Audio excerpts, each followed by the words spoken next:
Is there a purpose to our lives? I'm going to start with a cartoon that I was shown in a biology lecture at university last year. My lecturer pointed out that it was quite funny how humans seem to have forgotten what their ancestors knew so well, and it was silly of this man on the right-hand side to question why he was here, because eat, survive, reproduce is the meaning of life. Evolutionary biologist Stephen Jay Gould once said, "We are here because one odd group of fishes had a peculiar fin anatomy that could transform into legs for terrestrial creatures, because comets struck the Earth and wiped out dinosaurs, thereby giving mammals a chance not otherwise available. We may yearn for higher answers, but none exist."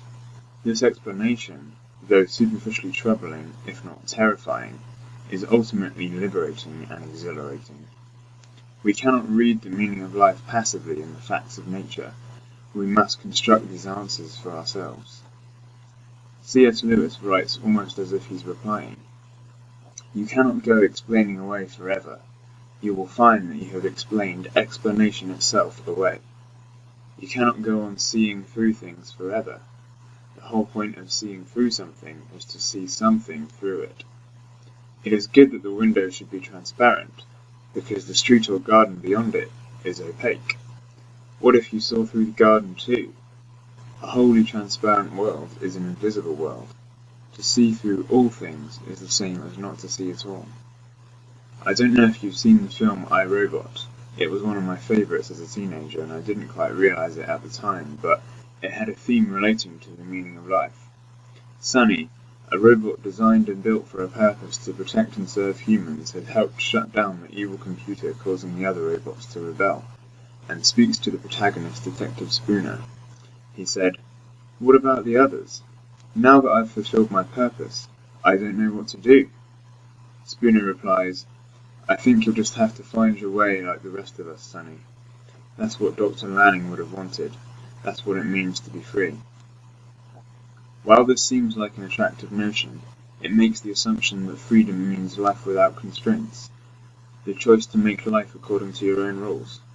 You could choose to help people, you could choose to hurt people. Regardless of whether you think this is a reasonable philosophy for a peaceful society, the scriptwriter has misunderstood the concept of freedom. For example, take your arm. There is a limit on the angles at which it can rotate because it's constrained by your shoulder socket.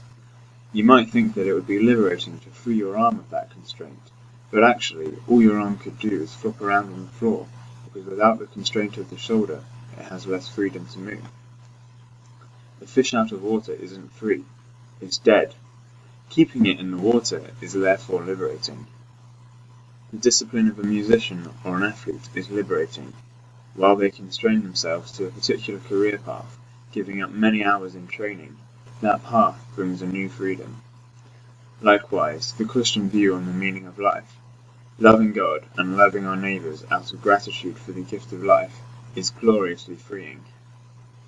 I hope you've enjoyed the video. Please let me know your thoughts and feelings in the comments below. As well as using bits from my own experience and a little philosophy research, I've borrowed a few ideas from a chapter of this wonderful book, The Reason for God, by Tim Keller, which I recommend if you want to know more. I'll leave you with this flowchart that gives some more thought processes on the subject. Enjoy!